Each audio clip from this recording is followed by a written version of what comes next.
Hello and a very warm welcome to the Grassroots Weekender Show. I'm Mal Lee, your host for this evening, and yes, I've still got a bit of a clammy cold, as they say, or chest infection, but no doubt I'll be coughing through this show and all the shows this weekend, but it's coming to an end. I can feel it, which is a good thing, and the good thing about it, I was negative right the way through, and I do think, and I keep going on about this, I caught it during the skydive last Sunday. I really do. Obviously, no matter what covering you have over your face, I suppose that's why, if you look at the instructors, they wear the visors, and the one question I keep getting asked is, why didn't you have a helmet on?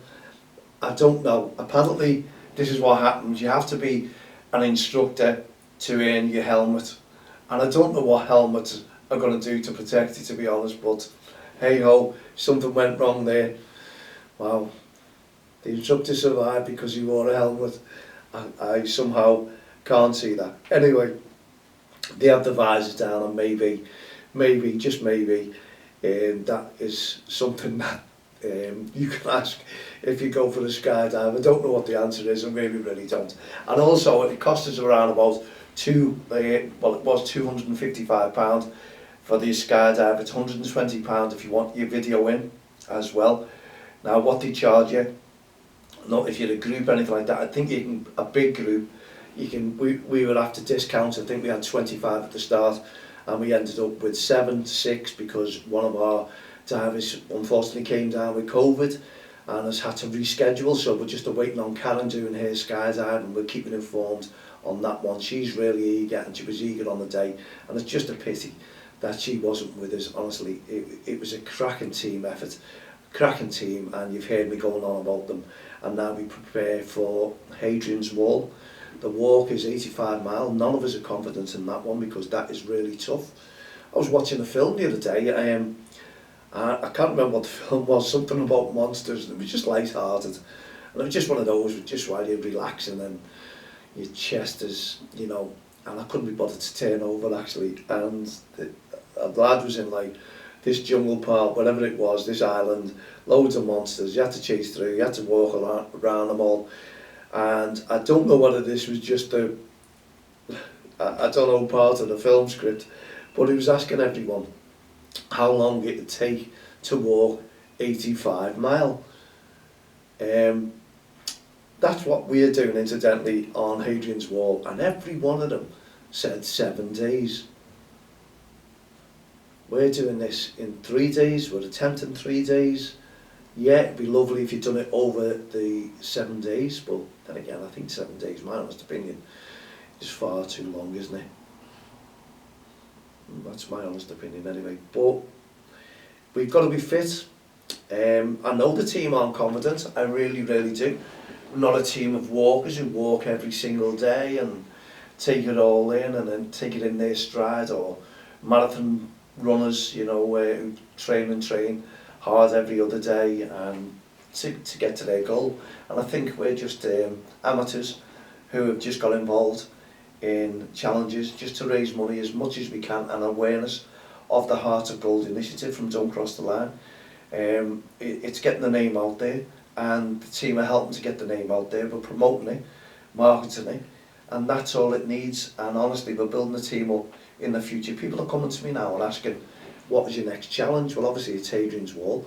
Sometimes it's a little bit, well, too short notice now for most of them. We're trying to get Thomas to come along with us. He doesn't have to do the walk, he's just one of those lads who's so funny, and he'll keep us all bouncing and booming and getting us through it. I know he will, and that's what you need. I've been training on my own, but I tell you what, when I done the National 3 Peaks, I was training every single day. I'd done it once with Tony Mallon, never again. Tony wouldn't shut up, I was out of breath, I had to keep answering him, and my training was great. But that was when I was jogging as well. He went for a jog with me, so great fella Tony. But hey ho, it's one of those things that we all need to push together and work together. And I've been doing a lot of training on my own, and now this one, I've noticed a difference. When you were with the lads, you were talking. It was a difference. It was only walking, it wasn't jogging, so you had loads of time to talk. You could take in the scenery, you could talk about things, meeting people. People were asking what the t-shirts were all about. honestly, it was amazing, it was magical, and this is what we want. We want to keep our lads going, motivated, and keep ourselves talking, and that is what gets you through things. So Gary's a little bit worried. He was saying that on his video as well, that he's more worried about the walk than the skydive, and he's had every right to be. It is tough. You're talking 30 plus miles on the first day. They may do less, I might do less, I don't know, and we have to push for the last day. The last day we're hoping, well, for an easier day, but I know our legs and blisters are going to be taking over, and our bodies are just going to be saying no more, but we have to keep each other motivated and pushed on and keep us all going. We need to get these stamps. There's 10 stamps in all, and we don't want to fail on a challenge. Let's put it that way. We do not. So determination is there, and obviously with this, I am being out for a week today, and that's when I done all the training as much as I could, jog and walk, and I done 13.3 mile, and I pushed it. I really did push it to the limit, and I've had an easy week only because of the cold and the chest infection. So it hasn't allowed me to go out and do any training.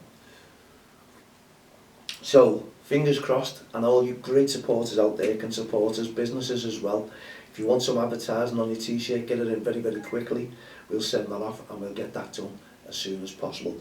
But in the meantime, if you could try and go on our GoFundMe page, it's DXTL Heart of Gold Initiatives. That's what you're looking for, because I can't give you the link out at the moment because I know GoFundMe are having problems with these links. And it was so easy for me to put it on social media, bang, everyone was copying and pasting it. Now you've got a link like that you have to do, and honestly, it is one of those things. And I'm just getting phone calls from Sheffield, Hong Kong, China, you name it. I get them calls, and we all know what they are, don't we, at the end of the day, so we just ignore them.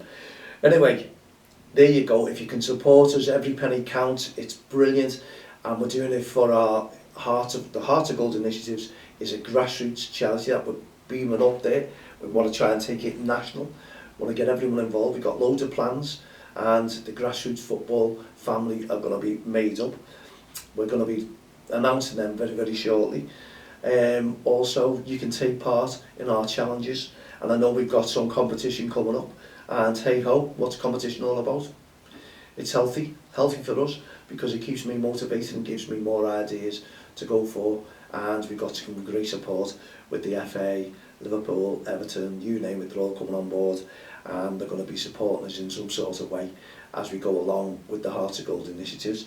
And at the moment we're doing it for all kids suffering with mental health issues, and obviously there's a lot there of football side of things, we know that, and disadvantaged disadvantaged children as well. So yeah, it's going to involve a lot of kids. Now, we did do individual charities, a couple of them from the Heart of Gold. Now they're gone side by side. We've done well with them, and now we are doing it is in bulk. Now we want to try and support as many as we possibly can, and that's the way to be with what we're trying to do. So we need your support, and hopefully the football family can support us, if you don't mind. Now then, I know you were out and about today. I hope your football went fantastically well, and I hope the referees enjoyed it as well. We've got this heat wave booming, even 32 degrees I think on Tuesday. We could hit 40s, we're not sure.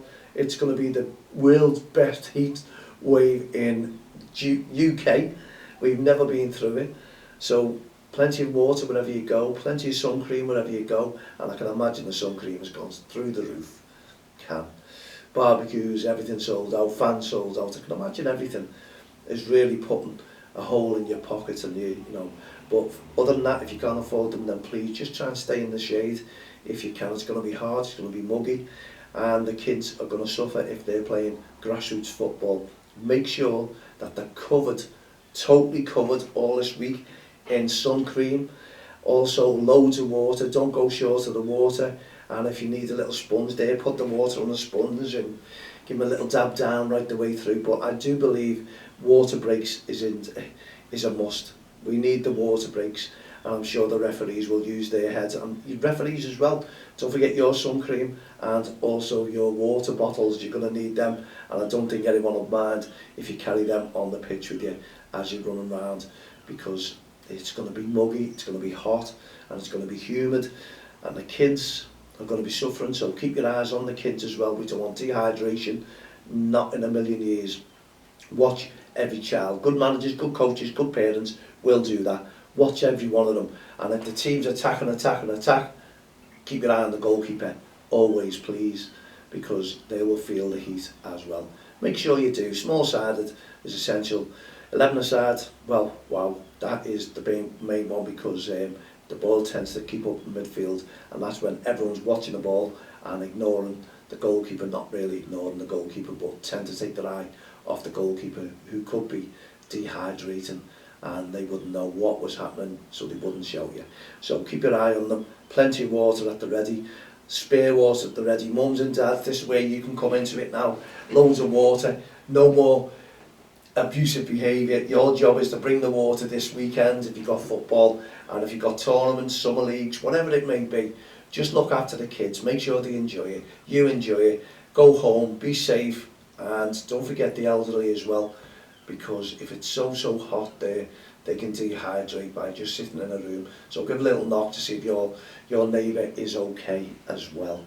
It's going to be one of those, if this heat is coming in, the forecast, if they're correct, then it could be a worry all round. So let's all be as one. Let's not just be a football family, let's be a community family, and let's all bring respect to each other and make sure that everyone is doing rather well as well, please, because we need them to be looked after. We need everyone to be looked after. We're a massive team, and let's make sure through this heat wave, I know people are screaming for it, it won't affect them, they're loving it, they'll just be out in that sun regardless of how hot it is. I've been to Cyprus, I think it's up to 40s there, and I do know how hot it can be. You can burn your feet. So also the pavements, watch the kids put the your flip-flops on them, make sure they've always got something on the feet and they're not burning, and we can all go home rather happy and cooled off. We all should be getting lovely suntans, so fingers crossed you all heed the warning and you enjoy your football. And while you're at it, obviously we do need the REFspect on and off the field of play.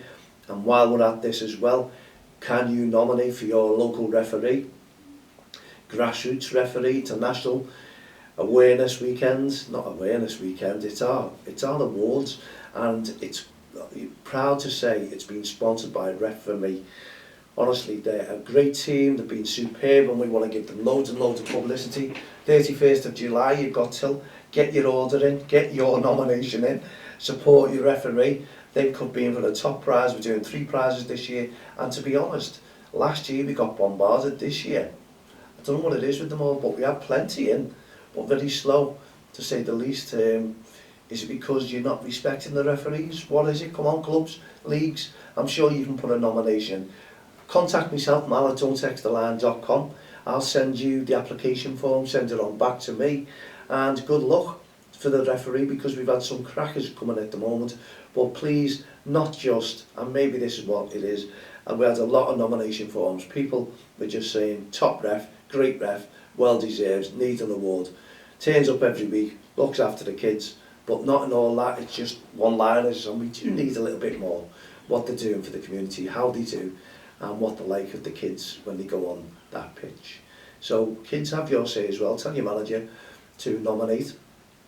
Obviously you'd have to be 18, wouldn't you, to nominate for the referee. Go through your manager, go through your committee, go through your mum or your dad, and they can nominate on your behalf as well. So let's look forward, get the nominations in for the REFspect National Award, and it's proud to say that it's sponsored by Ref For Me. Great team they are, absolutely fantastic. We need to catch up together with them. They find referees for all the games, so why not get in touch with them if you need to game, if you're a referee and you're looking for games, they can help you as well. We know many referees do it out there themselves and it costs nothing and none. But Ref For Me has been brilliant, and they've got a great team behind themselves, honestly behind themselves, behind just get involved with them and let them support you finding games as well. Just check them out on the website, but we have to thank them because it's their second year of sponsorship. Put up a fantastic prize last year. Simon Mohammed was the winner. Also, let me just say, there's a nomination or two gone in for Simon as well. So, do you know, it's well worth you putting in because you never ever know. And there's some well-deserved referees out there, young referees as well. So why not get your nomination in as soon as possible, and we'll announce the winner in August. Ref for me, thank you very, very much indeed for supporting us for our second year on the run. It's our 20th anniversary next year as well. We Don't Cross the Line and the REFspect campaign, so we're working hard on that one as well. So everyone get behind us, everyone support us like you do on and off the field of play, and also support your referee, because we know we'll have referees out this weekend, even every evening now, because the kids have finally broke up, haven't they? So we've got mayhem on the streets, not the cars, it's the kids everywhere. So be very, very careful, vigilant when you're driving as well, because kids are coming from everywhere, and if they haven't gone on holiday, well, you're going to see them. And if they have gone on holiday, I hope you have the best holiday in the world, honestly, I really, really do. And good luck if you're a referee and you're looking for plenty of games to come. Well, there is, go to Ref for me, they'll find you loads of games. Just contact them and tell them Mal from Don't Cross the Line, I told you to get in touch. And I'm sure you'll be extra special, you'll be rewarded there, you know. Anyway, Ref for me, great for referees, but grassroots football is also fantastic for referees. But please beware, there's a big red danger line on that sideline, because sometimes new parents will come in and think it's their every right to shout abuse at that referee. Well, it's not, I assure you. And I had a great meeting what day? On Thursday. Went down to the County FA, met up with them, done a few more ID badges, safeguarding ID badges. I think every club should have them. People are turning not turning a blind eye now, but all forgetting safeguarding kids at risk. Don't forget, it's football. We've got to make sure that the kids are looked after as well, and safeguarding aspects come into it when you go to grassroots football and you're shouting poor, abusive behaviour towards that referee, that people are sitting up and take notice. And some of these referees start at 14 years of age. Remember that. Remember it. That is a safeguarding issue, and obviously that will be reported to the FA. You don't want to get your team in jeopardy, do you? You don't want to lose your team points, and that's what's going to happen the more that we see. And coach, please, please, why don't you just start supporting the kids out there? Why don't you start encouraging them? There's a lot of coaches out there that I've noticed lately are really shouting and screaming at the kids if they're getting beat. That's not the way to really portray a good coach is in football. We need everyone working as a family, as a team, and working together and making sure everyone is enjoying the day out. Yes, day out, it is kids football and it's not a World Cup. Please remember that the World Cup is coming, but it's not in kids football at the moment. So I'd really ask you, when you're out and about, no sideline referees, plenty of good behaviour, plenty of encouragement, and plenty of respect and respect on and off the field of play. And well done committees, once again you're doing a grand job keeping the kids playing football. It's what it's all about, enjoyment. Remember, the kids love to be encouraged. You were a child, and I keep insisting on this one day, always remember the good times, don't you? You always do, but there's loads of bad times that you want to forget but you can't forget. So why put these kids through it now? Why start? Well, do you know what? Let's give them encouragement right the way through, so they've got no bad times to remember. Is it possible? Well, yes. You just got to make it possible. As a mum, as a dad, as a brother, as a sister, as an auntie, as an uncle, get out there and support the children. Encourage them and support and encourage the referees as well, because they want to develop their skills. They want to go on higher, lower levels, whatever that is, to go to the next level in refereeing. And we need good referees in the Premier League as well, don't we? And that's starting up very, very soon indeed. Wow, there we go. We've come to the end of the show. We'll be back again tomorrow around about 4 p.m. So please tune in, watch the show, enjoy your football, and please be very, very safe indeed. Loads of water, loads of sun cream, and just enjoy. If this heat wave comes, look after one another, and we'll see you tomorrow. Have a great evening. Good night, God bless.